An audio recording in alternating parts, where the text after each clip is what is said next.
भारतीय बाल रोग अकादमी के दूसरी बार राष्ट्रीय कार्यकारिणी सदस्य बनाए गए डॉक्टर डीके सिंह शास्त्री चौक पर प्रेस वार्ता कर दी जानकारी। आपको बता दें कि शास्त्री चौक स्थित प्रेस क्लब पर प्रेस वार्ता करके डॉक्टर डीके सिंह ने बताया कि गोरखपुर अकादमी ऑफ इंडिया के लिए बड़े हर्ष का विषय है कि भारतीय बाल रोग अकादमी के दूसरी बार राष्ट्रीय कार्यकारिणी सदस्य चुना गया है।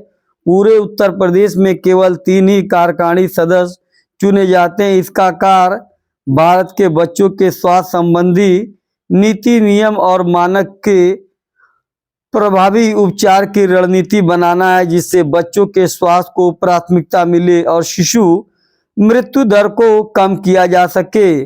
कार्यकारिणी से अनुमोदन होने पर सरकार को प्रेषित किया जाता और लागू कराने के लिए सरकार पर दबाव भी बनाया जाता है, जिसका एक उदाहरण HPV टीकाकरण है, जिसे सरकार इस साल लगवाना शुरू कर दी है। समय समय पर बाल रोग विशेषज्ञ को प्रशिक्षित करना, उन्हें शैक्षणिक कौशल को उन्नत करना है व बाल चिकित्सकों में नए नए शोध करने में मदद करना है। प्रेस वार्ता के दौरान डॉक्टर RK सिंह, डॉक्टर निरंकार चंद्रा भी मौजूद रहे। आज प्रेस वार्ता का मुख्य उद्देश्य ये था कि हमारे जो गोरखपुर एकेडमी ऑफ पीडियाट्रिक्स है उसके लिए ये गौरव की बात है कि हमारे एक सदस्य डॉक्टर डीके सिंह दूसरी बार ये गोरखपुर एकेडमी ऑफ पीडियाट्रिक्स ही नहीं बल्कि पूरे पूर्वांचल के इतिहास में पहली बार ऐसा हुआ है, जो गोरखपुर, आजमगढ़, बस्ती और फैजाबाद मंडल है, कि कोई एक व्यक्ति लगातार दूसरी बार जो है इसका सदस्य चुना गया है। पूरे भारत में ये काफ़ी बड़ी संख्या होती है डॉक्टरों की, जिसमें आपका जाना। पूरे प्रदेश में कितने लोग चुने जाते हैं और कौन कौन लोग हैं यहाँ? पूरे प्रदेश में केवल 3 लोग चुने जाते हैं, पूरे प्रदेश अपने उत्तर प्रदेश से। इसमें मैं एक हूँ, एक अलीगढ़ से डॉक्टर संजीव हैं और एक झांसी से डॉक्टर घनश्याम चौधरी हैं। ये 3 लोग जो है चुने गए। किस हिसाब से सर संगठन आपका ये एसोसिएशन अकादमी किस हिसाब से काम करता है? ये काम करता है अपनी नीतियों को बच्चों से के स्वास्थ्य से संबंधित बीमारियों से कैसे सुरक्षित किया जाए, अगर बीमारी हो भी तो उसकी ट्रीटमेंट की क्या गाइडलाइन हो और बीमारियों को न होने दिया जाए, इसकी क्या गाइडलाइन हो, इसकी क्या नीति हो, इसके क्या नियामक हो, उनका बनाना, उन नीतियों को और उन नीतियों को भारत सरकार के माध्यम से पूरे राष्ट्र में लागू करवाना।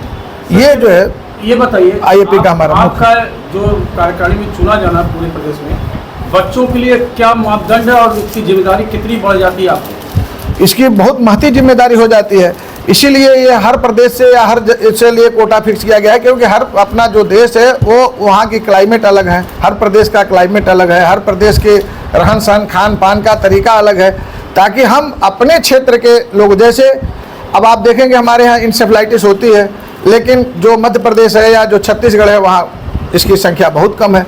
तो हमको पता होना चाहिए कि कहाँ इंसेफ्लाइटिस है तो कहाँ हमें टीका लगवाना है इंसेफ्लाइटिस का, कहाँ नहीं लगवाना है।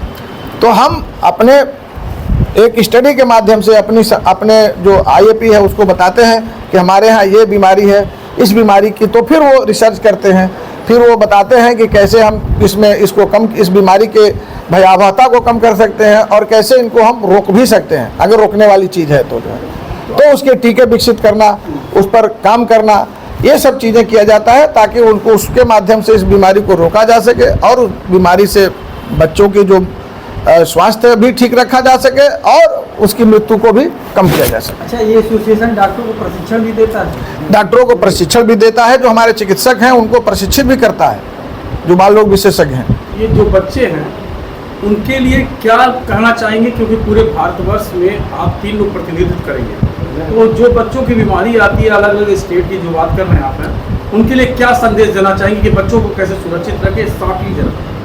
नहीं, बच्चों को सुरक्षित रखने का सबसे जो है पहले बात तो है कि जब बच्चा पेट में आए तभी से हमको जो माता पिता हैं वो सचेत हो जाएं, उनका नियमित जो गर्भस्थ जो माता है उसका नियमित चेकअप कराएं, ताकि बच्चे में कोई कॉम्प्लिकेशन है या माता में कोई कॉम्प्लिकेशन है तो उसको हम शिशु पैदा होने से पहले ही उसको हम ज्ञात कर लें और उसको कहाँ पे उसका निदान प्रॉपर होगा उस जगह पर हम ले जाएं। उससे 2 फायदे होंगे, एक तो शिशु मृत्यु और माता की मृत्यु दोनों को हम जो है बचा सकते हैं। दूसरा जो है, शिशु पैदा हुआ तो वो प्रशिक्षित जगह पर पैदा हो, जहाँ पर कि ट्रेंड नर्सेज हों, जहाँ पे कि FRU जैसे हमारी सरकार ने हर जगह जो फर्स्ट रेफरल यूनिट बना दिया है, ताकि अगर शिशु को प्रसव के दौरान कोई प्रॉब्लम भी हो तो हमें सिजेरियन भी करना पड़े तो वहाँ पर उसकी व्यवस्था हो।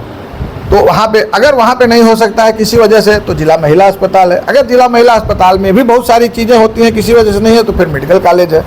तो इस तरह से हम पहला तो सुरक्षित प्रसव कराएं और प्रसव ऐसी जगह पर हो जहाँ पर कि शिशु की भी देखभाल हम प्रॉपर तरीके से कर कोई सकें। नया टीकाकरण के लिए बात चल रही है, और क्या है वो? नया टीकाकरण जो है वो है ह्यूमन पैपिलोमा वायरस है, जो हमारी सरकार ने कहा है, क्योंकि जो माताओं में देखा गया है कि सर्वाइकल कैंसर बहुत कॉमन होने लगा है आजकल जो है। वो स्त्रियों में 2 कैंसर बहुत कॉमन है, एक ब्रेस्ट कैंसर और एक जो है सर्वाइकल कैंसर। तो सर्वाइकल कैंसर को हम टीकाकरण के माध्यम से बचा सकते हैं, उससे हम बहुत सारे मृत्यु को प्रिवेंट कर सकते हैं। वो बच्चों में भी होता है और इस लड़कों में भी, लड़कियों में भी होता है, लड़कों में भी होता है। तो हम उस टीकाकरण के माध्यम से इसको प्रिवेंट कर सकते हैं। तो हमने सुझाव दिया, जो हमने मतलब कि हमारी संस्था IAP ने सुझाव दिया भारत सरकार को कि इसको भी अपने टीकाकरण कार्यक्रम में सम्मिलित करें।